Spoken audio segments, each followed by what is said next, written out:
D'abord, la peur, puis l'adrénaline et enfin, l'envol. Nicolas est non-voyant et pour la première fois de sa vie, il vole presque pour de vrai.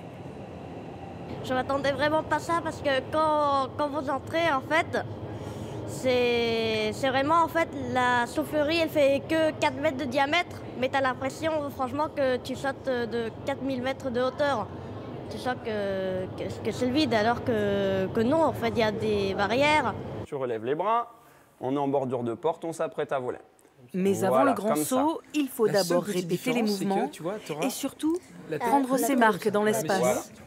Accompagnés par l'Institut des jeunes aveugles L'Arc-en-Ciel, les jeunes apprennent à écouter tous leurs sens. Alors on aimerait bien qu'elle soit plus grande, mais c'est déjà... Tout ce qui est la flottabilité, le bruit, tout ça c'est ce qu'on travaille aussi en tant qu'instructrice de locomotion, mais eux ils vont vraiment le vivre différemment que nous.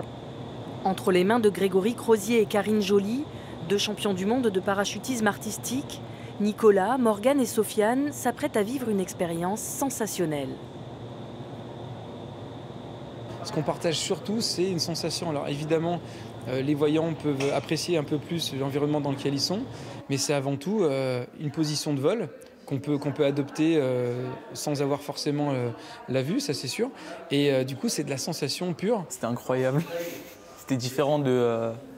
Enfin, on ressent pas ça tous les jours, quoi. Ce qui est dur aussi, c'est tenir son corps droit, parce que du coup, il faut un peu contracter tous ses muscles. En fait, c'est qu'on se sent porté, on se sent poussé vers le haut. Faire confiance et prendre confiance, plus que la découverte d'un sport extrême, pour ces jeunes, il s'agit d'un pas de plus vers l'âge adulte et l'autonomie.